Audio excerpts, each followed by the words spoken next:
नमस्कार सभी को।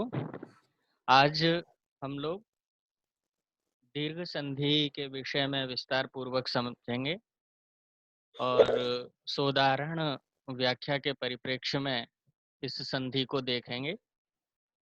मुख्य रूप से ये जो व्याख्यान है वो स्नातक स्तर के बच्चों के लिए है, जिससे उन्हें संधि के सूत्र की व्याख्या भी पता चल जाए और साथ ही साथ उसको जो संधि की प्रक्रिया है, संधि किस प्रकार से की जाती है, वो भी उसको पता चल जाए। तो इसको ध्यान में रखते हुए आज हम लोगों का ये पाठ होगा। तो सबसे पहले आप लोग स्क्रीन पे देख रहे हैं दीर्घ संधि सोदाहरण व्याख्या। तो हम जो दीर्घ संधि का सूत्र है प्रमुख रूप से उस सूत्र पर आगे बढ़ते हैं। अकः सवर्ण दीर्घ, ये बहुत ही प्रसिद्ध सूत्र है दीर्घ संधि का, और आप सभी ने पहले सुना भी होगा। और प्रायः सबसे आसान जो संधि मानी जाती है वो दीर्घ संधि ही मानी जाती है। तो इसको हम विभक्ति अर्थ के साथ और अर्थ के साथ देखेंगे। सबसे पहले अकः सवर्ण दीर्घ, और नीचे ब्रैकेट में इसमें आने वाली अनुवृत्ति मैंने दिखाई है। अच्ची एकः पूर्व परयो, ठीक है। तो इको यणची से अच्छी की अनुवृत्ति आ रही है, एक पूर्व परयो की अनुवृत्ति लगातार चल रही है, और बाकी इसमें और किसी की अनुवृत्ति नहीं है। अकः सवर्ण दीर्घ सूत्र अपने आप अपना अर्थ कह देता है। तो इसमें आप देखेंगे विभक्ति अर्थ को। सबसे पहले अकः को लेते हैं। अकः पंचमी विभक्ति एक वचन में है और पंचमी विभक्ति का अर्थ होता है से उत्तर। तो अकह ने अपना अर्थ दिया अक से उत्तर। उसके बाद सवर्ण है, और सवर्ण के साथ ही हम लेंगे अची को। अची क्योंकि सप्तमी विभक्ति एक वचन है और सवर्ण भी सप्तमी विभक्ति एक वचन है, इसीलिए दोनों शब्दों को एक साथ ले लेंगे हम। तो ये दोनों शब्द अपना अर्थ देंगे सप्तमी विभक्ति होने के कारण से परे होने पर, क्योंकि सप्तमी का अर्थ होता है परे होने पर। तो ये अर्थ निकला सवर्ण अच परे होने पर। इसके बाद आप देखो पूर्व परयो की जो अनुवृत्ति आ रही है, उसमें पूर्व परयो षष्ठी विभक्ति द्विवचन है।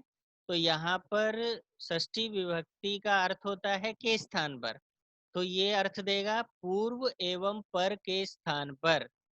और उसके बाद दीर्घ है, जिसमें प्रथमा विभक्ति एक वचन है, और अनुवृत्ति से जो एक आ रहा है उसमें भी प्रथमा विभक्ति एक वचन है। तो इसलिए यहाँ पर जो अर्थ देंगे प्रथमा विभक्ति क्या देगी कि दीर्घ एक आदेश हो जाता है, क्योंकि प्रथमा का अर्थ होता है सत्ता, होता है अर्थात, ठीक है। तो दीर्घ एक अर्थात दीर्घ एकादेश हो जाता है। अब इस विभक्ति अर्थ के आधार पर आपके समक्ष जो अर्थ इस सूत्र का आता है वो है अक अर्थात अ ई उ री री, ये प्रत्याहार के वर्ण है।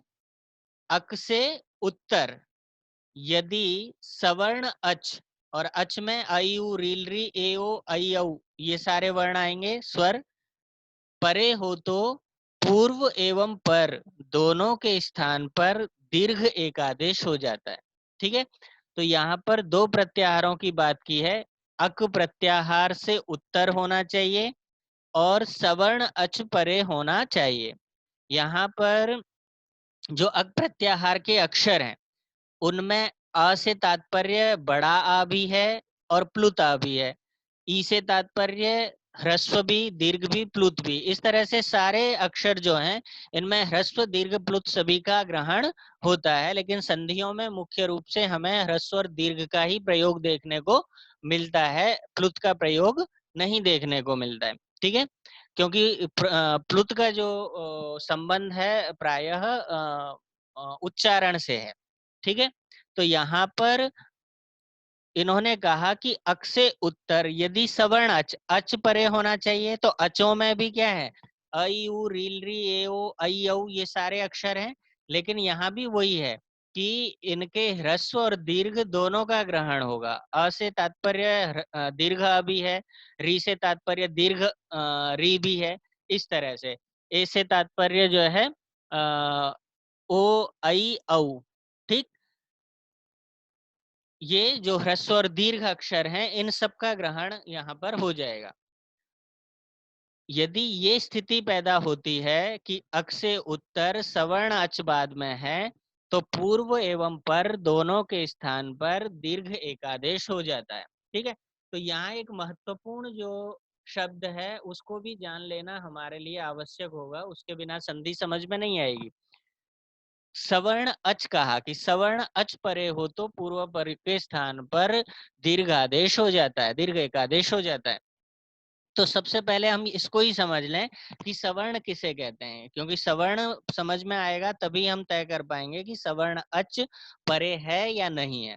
तो सवर्ण की परिभाषा जो आपको मिलती है सवर्ण संज्ञा की, वो है तुल्यास्य प्रयत्नम सवर्णम। ठीक है, ये अष्टाध्यायी का सूत्र है और इसका सीधा सीधा जो अर्थ है वो नीचे लिखा हुआ है कि जिस जिस वर्ण के साथ स्थान एवं आभ्यंतर प्रयत्न समान होते हैं, उन वर्णों की परस्पर एक दूसरे के प्रति सवर्ण संज्ञा होती है। ठीक है, तो यहाँ पर सूत्र भी यही कहता है कि तुल्य आस्य प्रयत्नम।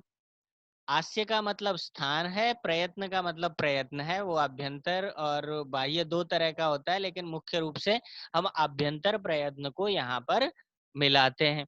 ठीक है, तो इन्होंने कहा कि जिस जिस वर्ण के साथ जिस जिस वर्ण का स्थान और आभ्यंतर प्रयत्न दोनों मेल खाएंगे, ठीक है, बराबर होंगे, उन वर्णों की परस्पर एक दूसरे के प्रति सवर्ण संज्ञा हो जाती है। ठीक है, जैसे उदाहरण के लिए आप देखोगे यहाँ पर ये वर्ण दिए हुए हैं मैंने, अगले कॉलम में आपको उच्चारण स्थान और उससे अगले कॉलम में आपको अभ्यंतर प्रयत्न दिखाई दे रहे हैं। ठीक है, तो यहाँ आपने ई वर्ण लिया मान लीजिए, तो ई वर्ण का जो उच्चारण स्थान है वो क्या है, तालु है, और इसका आभ्यंतर जो प्रयत्न है वो विवृत है। अब दूसरा वर्ण लीजिए, जो दीर्घ ई है उसका उच्चारण स्थान तालु है और आभ्यंतर प्रयत्न विवृत है। तो ई का इस दीर्घ ई के साथ, ह्रस्व ई का इस दीर्घ ई के साथ उच्चारण स्थान भी समान है, उच्चारण स्थान मिल रहे हैं, और आभ्यंतर प्रयत्न भी समान है, वो भी मिल रहे हैं। इसीलिए ई और ई ये एक दूसरे के प्रति सवर्णी हो जाएंगे, अर्थात दीर्घ ई का सवर्ण जो है वो ह्रस्व ई है और ह्रस्व ई का सवर्ण जो है वो दीर्घ ई है। इससे आगे चलेंगे, यदि आगे आप देखेंगे कि ऊ लिखा हुआ है, ऊ अक्षर में उच्चारण स्थान क्या है, ऊ का ओष्ठ है और आभ्यंतर प्रयत्न क्या है, विवृत है।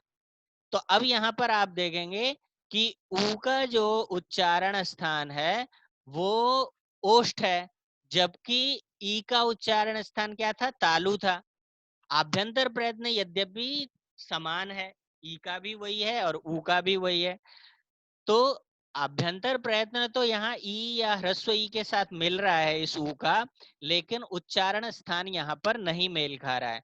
तो उच्चारण स्थान मेल न खाने के कारण से जो ऊ है वो इस ई का सवर्ण नहीं हो सकता, ना ऊ का ई सवर्ण हो सकता, ना ई का ऊ सवर्ण हो सकता, परस्पर एक दूसरे के सवर्णी नहीं हो सकते। इसी तरह से आप च को देख सकते हो, ये व्यंजन है, इसका उच्चारण स्थान तालु है, जबकि ई का भी उच्चारण स्थान तालु है, लेकिन अभ्यंतर प्रयत्न नहीं मिल रहा है यहाँ पे। यहाँ च का अभ्यंतर प्रयत्न क्या है, वो स्पृष्ट है, और जबकि ई का अभ्यंतर प्रयत्न क्या है, वो विवृत है। तो कहने का तात्पर्य ये है कि जिनके भी उच्चारण स्थान और आभ्यंतर प्रयत्न दोनों मिलेंगे, जिन जिनके, वे एक दूसरे के प्रति सवर्णी हो जाएंगे। तो वो मुख्य रूप से उसी वर्ण के ह्रस्व दीर्घ अक्षरों से संपन्न हो पाएगा, उसके बिना नहीं हो पाएगा। जैसे यहाँ पर ई का सवर्णी ई है और दीर्घ ई का सवर्णी छोटा ई है, ह्रस्व ई है। ठीक है, इसी तरह से ऊ को देख सकते हैं। ऊ का ई के साथ सावर्ण्य तो नहीं है, लेकिन यदि हम ह्रस्व ऊ के साथ दीर्घ ऊ का सावर्ण्य करें तो हो जाएगा। क्यों? क्योंकि ह्रस्व ऊ का भी उच्चारण स्थान क्या है? ओष्ठ है, और दीर्घ ऊ का उच्चारण स्थान भी ओष्ठ है। और ह्रस्व ऊ का भी आभ्यंतर प्रयत्न विवृत है, क्योंकि विवृत करना स्वरा, सारे स्वरों का उच्चारण आभ्यंतर प्रयत्न क्या है? वो विवृत ही है। और दीर्घ ऊ का उच्चारण स्थान भी ओष्ठ हो जाएगा और आभ्यंतर प्रयत्न भी विवृत हो जाएगा। तो ऊ जो है ह्रस्व ऊ दीर्घ ऊ के प्रति सवर्णी हो जाएगा। इसी तरह से दीर्घ ऊ ह्रस्व ऊ के प्रति सवर्णी हो जाएगा। क्यों? क्योंकि उन दोनों के उच्चारण स्थान और आभ्यंतर प्रयत्न मिल जाएंगे। ठीक है, तो साधारण सी भाषा में आप ये भी समझ सकते हो कि अ का सवर्णी जो है केवल अ अक्षर ही हो सकता है, ई का सवर्णी ई ही हो सकता है, ऊ का सवर्णी ऊ ही हो सकता है, री का सवर्णी री ही हो सकता है।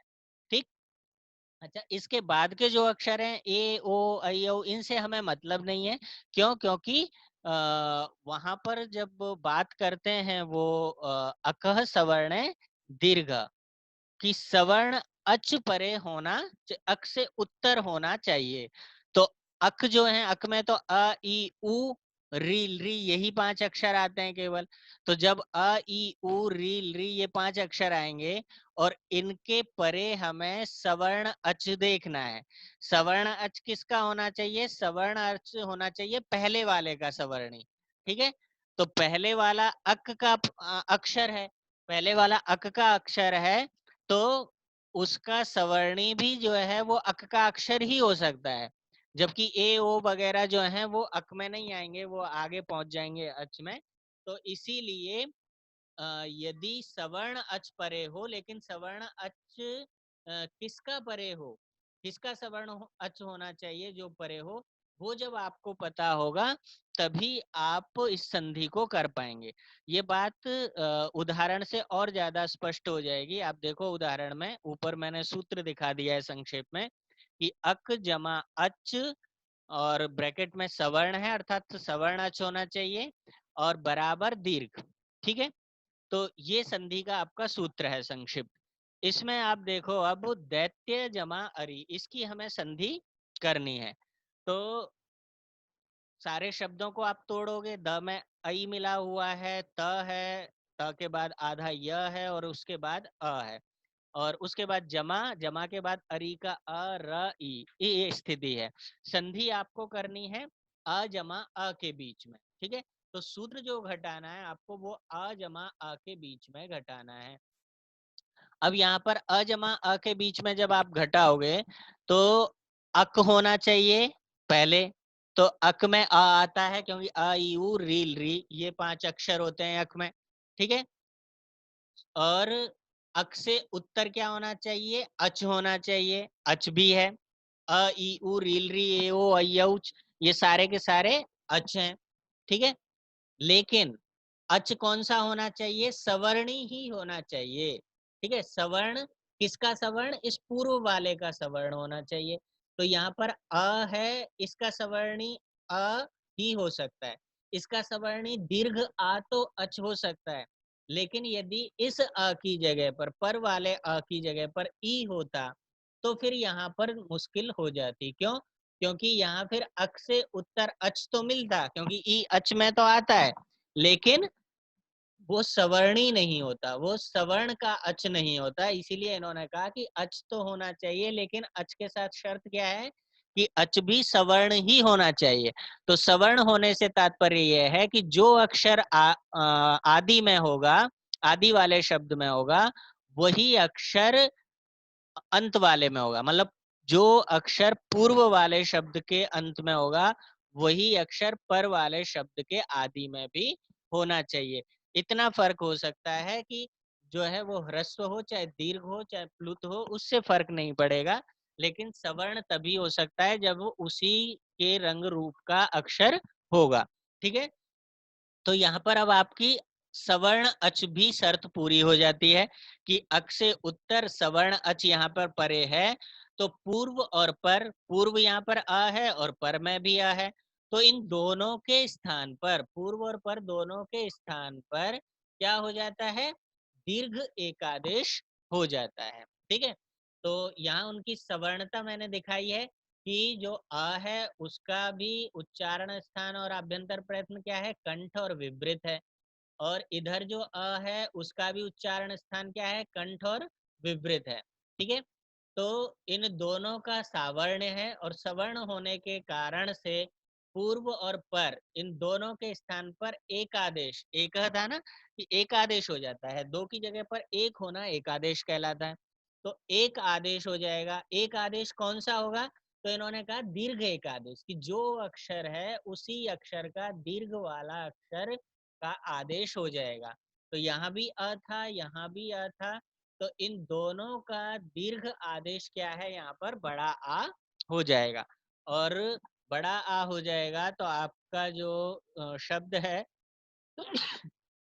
वो इस तरह से बनेगा, द आई त य आ र ई। ठीक है, जो अ और आ की जगह पर बड़ा दीर्घ आ हुआ है उसको मैंने ये लाल कलर में दिखाया हुआ है, और जब इन मात्राओं को आप जोड़ देंगे तो वो क्या बन जाएगा, दैत्यारी।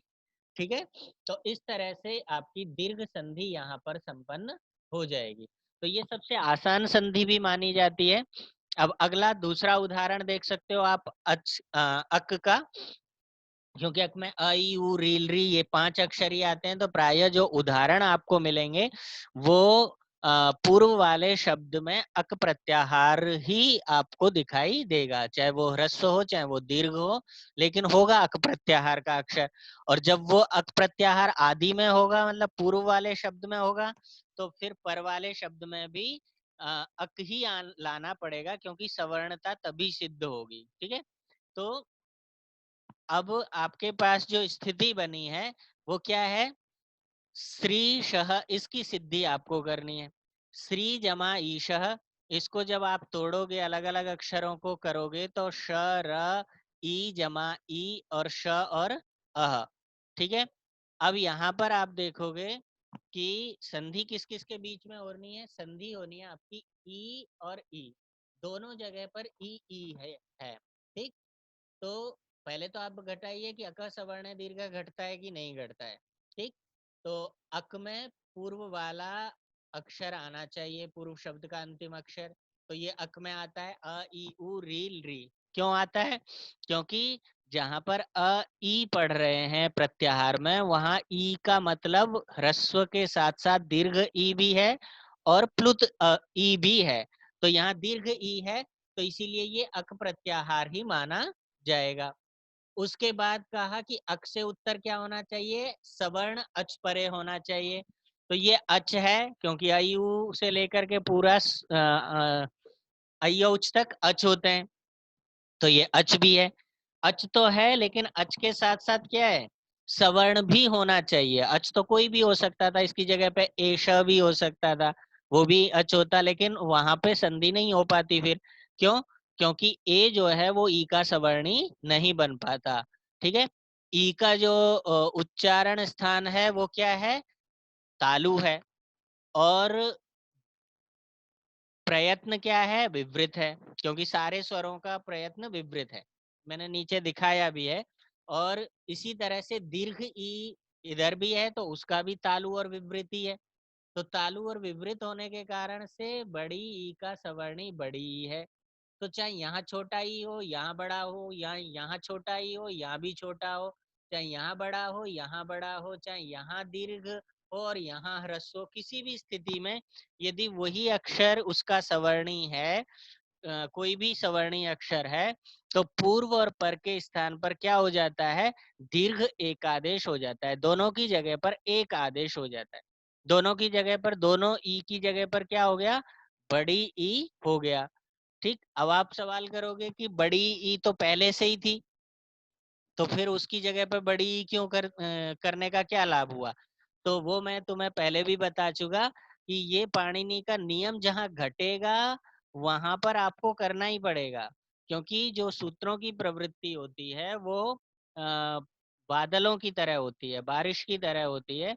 तो वो जहाँ पर ज़रूरत होती है वहाँ भी बरसते हैं और जहाँ ज़रूरत नहीं होती वहाँ भी बरसते हैं, ठीक है? तो इसीलिए यहाँ पे यद्यपि बड़ी ई की ज़रूरत नहीं थी, लेकिन फिर भी दोनों की जगह पर ई करना है, तो बड़ी ई की जगह पर ही बड़ी ई ही फिर से हम कर देंगे और इस तरह से आपका जो रूप निष्पन्न होगा संधि करके वो क्या बनेगा? श, र इन दोनों ई की जगह पर ईशा का ई और श्री का ई, इन दोनों की जगह पर एक ई हो गया और श, अ इस तरह से इन मात्राओं को जब आप मिलाते चले जाओगे तो क्या बन जाएगा? श्रीशः इस तरह से रूप निष्पन्न हो जाएगा, ये संधि आपकी निष्पन्न हो जाएगी, ठीक है? इसके बाद अगला उदाहरण देखोगे आप अक प्रत्याहार का ही अक में जो है आ ई उ रील री ये अक्षर आते हैं, तो ई का उदाहरण देख लिया, तो अब उ का भी एक उदाहरण आप देख लो, ठीक है? उ का उदाहरण जो है विष्णुदया है, ठीक है? और सूत्र भी संक्षेप में मैंने नीचे लिख दिया है, अक जमा अच सवर्ण बराबर दीर्घ, ठीक है? अब विष्णु उदय को आप अलग अलग करोगे, ब ई ष ण उ जमा उदय का उ और द अ य अ, ठीक है? अब आपको संधि किस किस के बीच में करनी है? अ जमा उ के बीच में आपको संधि करनी है। यहाँ पर आपको अपना सूत्र घटाना है कि अक सवर्ण है दीर्घ, अक से उत्तर सवर्ण अच परे होना चाहिए।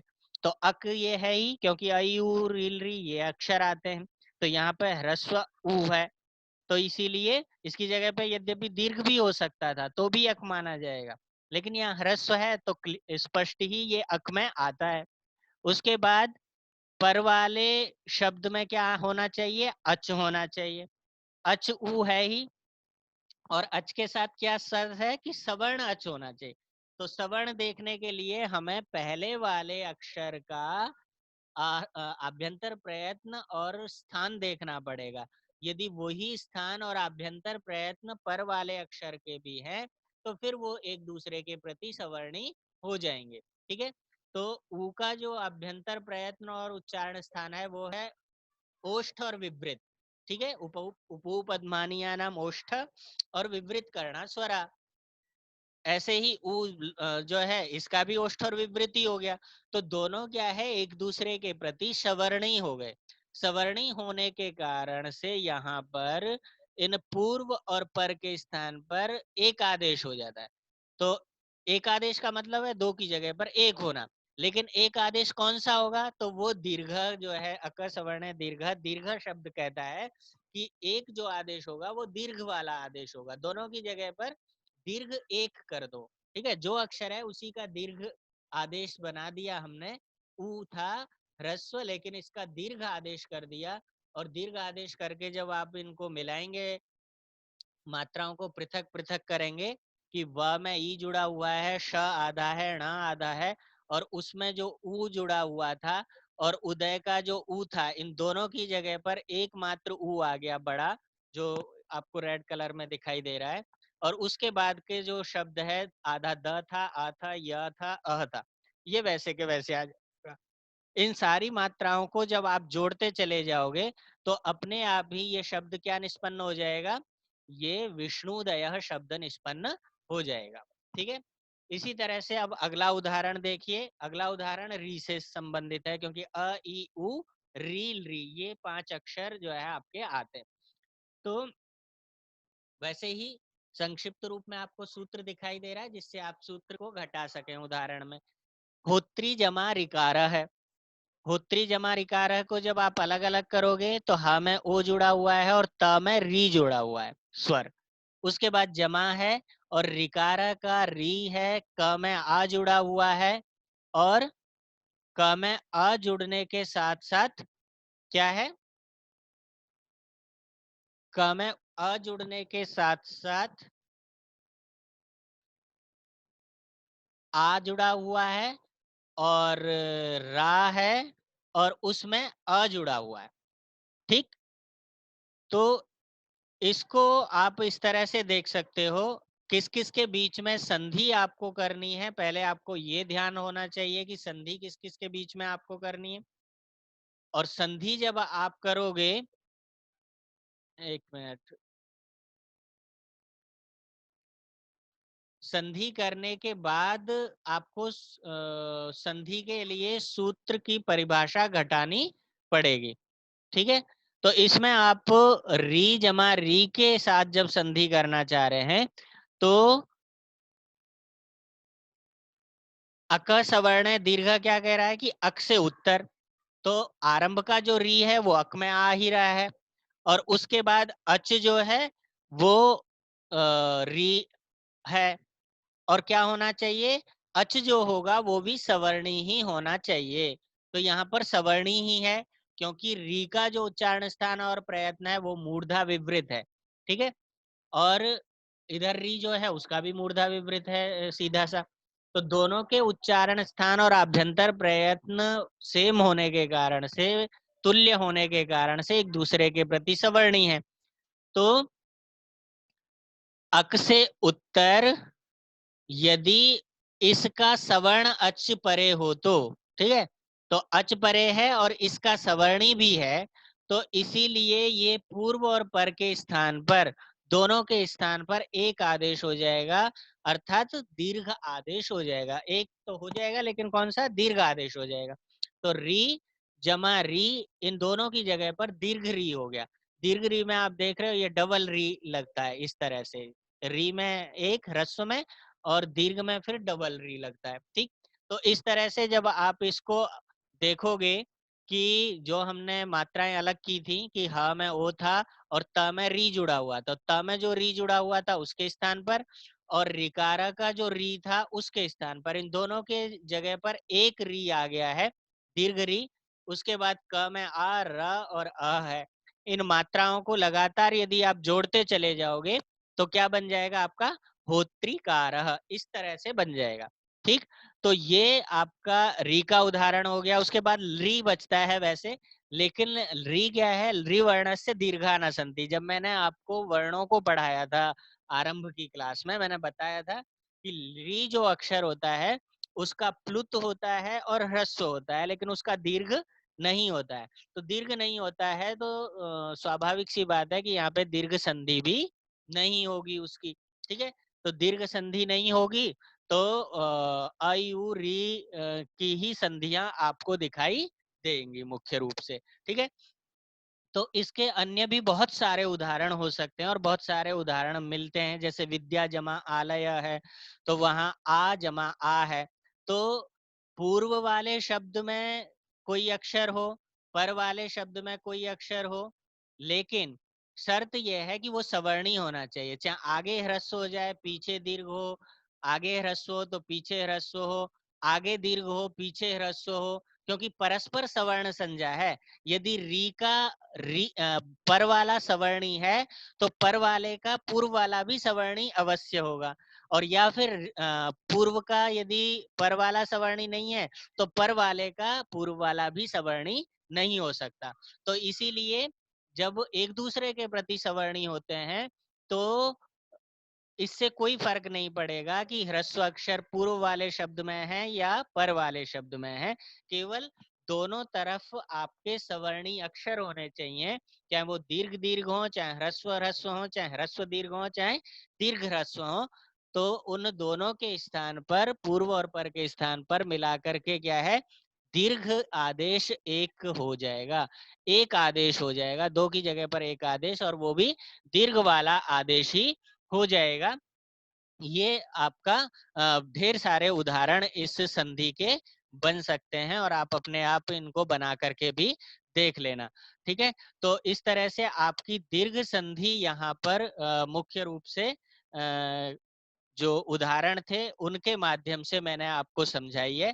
हालांकि और भी उदाहरण इसके संपन्न हो सकते हैं, और भी उदाहरण आप बना सकते हो, उनको आप अपने आप बना करके देख लेना उदाहरणों को। ठीक है,